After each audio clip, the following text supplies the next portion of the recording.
Prosseguindo, na lição 4 do estudo de História da Igreja 2, vamos agora para o item 13 do nosso material didático. Estamos estudando na página 63.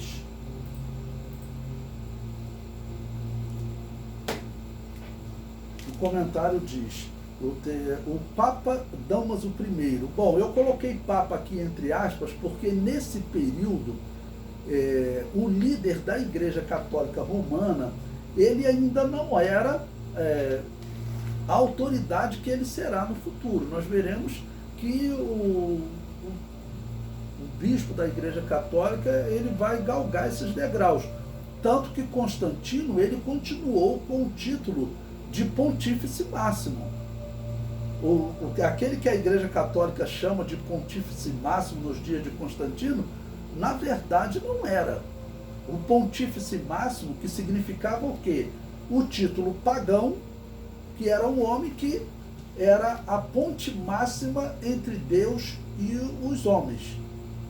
Quando Constantino organizou a Igreja Católica, se a Igreja Católica fosse uma igreja cristã de verdade, ela não poderia aceitar que ele fosse o Pontífice Máximo. Ele não conhecia nada de Bíblia, ele não pregava, ele seria um novo convertido. Mas lá no Concílio de Nicéia ele sentou no lugar principal. Por quê? Porque ele continuou com o título de Pontífice Máximo. Ele era a maior autoridade religiosa dentro da Igreja Católica. Ele era a ponte entre Deus e os homens. E no caso dele, é sabido que ele era, na verdade, as pontes, né? Porque ele era a ponte do Deus católico, ou do Deus da Bíblia, mas ele continuou sendo a ponte de Apolo, a ponte dos outros deuses. Constantino, eu sempre digo, nem católico ele era. Os filhos dele, sim. Os filhos dele serão católicos. Por isso que os filhos dele perseguirão, né, os grupos anabatistas, os pagãos, os católicos arianos. Os filhos dele perseguirão mesmo.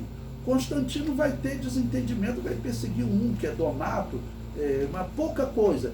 Agora, os filhos dele serão implacáveis, porque eles serão de fato católicos. Tanto que nós vimos filhos dele, né, morrendo ali no ano 361, e Juliano assumindo o império. Bom, agora vamos dar um salto para o ano 366 da era cristã, quando será eleito esse Papa Damaso I. Então o comentário diz: em 366 da era cristã, era tão enriquecedor ser Papa que a disputa pelo trono resultou numa luta de guerrilha com 137 mortos por dia. Uma pausa para explicar a vocês. Presta atenção nisso. Eu disse para vocês que o que estava acontecendo era que muitos sacerdotes pagãos, como eles foram proibidos de fazer sacrifícios, de cultuar, eles não tinham nem como sobreviver, porque eles viviam do culto. Muitos deles fizeram o quê? Como eles viram que essa igreja era uma igreja totalmente diferente daquela igreja que eles pediam para os imperadores matarem, porque eram os sacerdotes, lembre-se, eram os sacerdotes pagãos que falavam para os imperadores. Começou lá no ano 89, o sacerdote de Apolo. Olha, Apolo não quer responder porque esses cristãos aí ficam dizendo que Apolo não existe. E o que eu faço? Obriga eles a dizer que Apolo existe, eles virem participar de um culto aqui de Apolo, sacrificar animais, e aí começou toda aquela perseguição. O que esses sacerdotes viram? Essa igreja católica já tinha semelhança com eles. Defendia a purificação da alma após a morte, uma doutrina essencial no paganismo, porque se o morto está lá no purgatório, como é que você vai tirá-lo de lá? Vai ser com oferta, com orações. Então pronto, você tinha uma semelhança muito grande com o paganismo. Então esses sacerdotes pagãos, não tendo o que fazer, entraram para a igreja católica, foram ser monges, outra coisa, eles ganhavam dinheiro do império e pronto, seguiam a vida deles, ok? Nesse período, né? Então já tinham esses homens que queriam ser papa, e quem vai ser papa, entre aspas, porque ainda não existiu papa? Esses se candidatavam, esses pagãos, e os indivíduos eles se envolviam em guerra civil católica romana. Você pense no que é uma guerra civil com 137 mortos por dia. Eu vejo aqui no Rio de Janeiro, já vi reportagens, aí sociólogos dando entrevista dizendo: é um absurdo, nós estamos vivendo uma guerra civil aqui no Brasil, porque olha aqui o número, tinha tido uma crise entre milicianos e traficantes, e eles falaram: olha aí, foram 15 mortos nesse mês, 15 mortos em um mês. A luta para ver quem iria sentar-se no trono de Pedro, como eles falam, resultava, era uma guerrilha com 137 mortos por dia. Aí o texto prossegue: Damaso I, o papa eleito dessa guerrilha, vai juntar-se ao imperador Teodósio, que vai ser imperador de 378 a 395, para proibir qualquer igreja que não seguia o rito da igreja de Roma e ordenar perseguição aos descontentes. Então veja, a coisa está piorando. Os filhos de Constantino já morreram, eles já perseguiam. Aí veio um imperador, que era Juliano, que era pagão.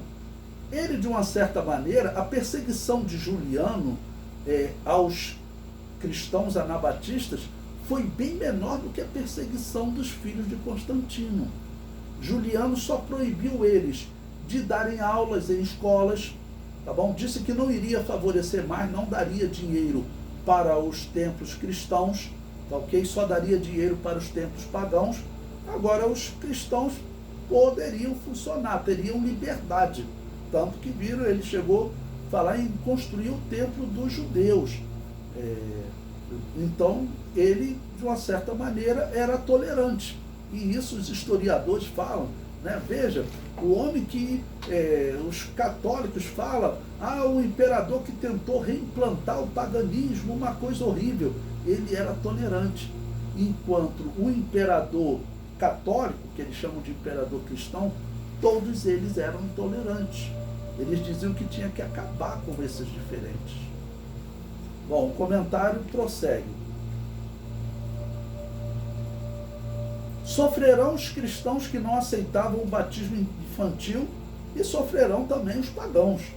E agora, o que esse Papa Damaso, que foi eleito em meio a essa guerrilha, o que ele vai fazer é dar início a uma perseguição ainda maior aos